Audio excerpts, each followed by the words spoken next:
வெளிமாநில பதிவு எண் கொண்ட 5 ஆம்னி பேருந்துகள் இதுவரை சிறைப்பிடிக்கப்பட்டிருப்பதாக போக்குவரத்து துறை தற்பொழுது தகவல் தெரிவித்திருக்கிறது. கோவை, மதுரை உள்ளிட்ட இடங்களில் 5 ஆம்னி பேருந்துகள் சிறைப்பிடிக்கப்பட்டுள்ளதாகவும் தெரிவிக்கப்பட்டிருக்கிறது. வெளிமாநில பதிவு எண் கொண்ட ஆம்னி பேருந்துகளை தமிழகத்தில் இயக்கக்கூடாது என தமிழக அரசு தடை விதித்துள்ள நிலையில் தற்பொழுது 5 பேருந்துகளை இதுவரை சிறைப்பிடிக்கப்பட்டுள்ளதாக போக்குவரத்து துறை தரப்பில் தெரிவிக்கப்பட்டிருக்கிறது. இதுகுறித்தான கூடுதல் விவரங்களுடன் இணைகிறார் எமது செய்தியாளர் சந்தோஷ். வணக்கம் சந்தோஷ். விதிகளை மீறி தற்பொழுது இயக்கப்பட்ட 5 ஆம்னி பேருந்துகள் சிறைப்பிடிக்கப்பட்டிருக்கிறது. போக்குவரத்து துறையின் அடுத்த கட்ட நடவடிக்கை.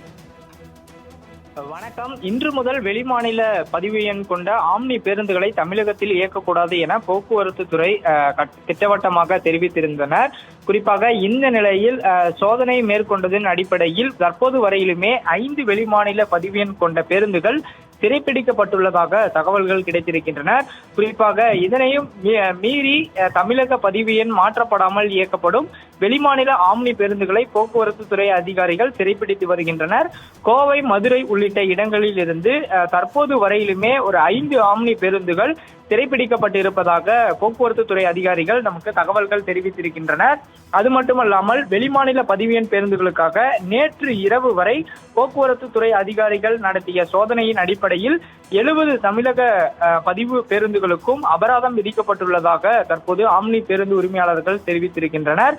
குறிப்பாக ஓட்டுநர்கள் சீட் பெல்ட் அணியாதது, சீருடை அணியாமல் பேருந்தை இயக்கியது, அனுமதிக்கப்பட்ட அளவை காட்டிலும் ஒளி வெளிச்சம் அதிகமாக இருந்தது போன்ற காரணங்களுக்காக 2000 முதல் 10,000 வரை அபராதம் விதிக்கப்பட்டுள்ளதாகவும் ஆம்னி பேருந்து உரிமையாளர் சங்கத்திலிருந்து தகவல்கள் தெரிவித்திருக்கின்றனர்.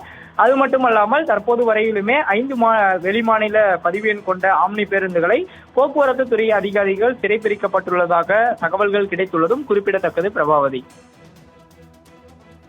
தகவல்களுக்கு நன்றி சந்தோஷ்.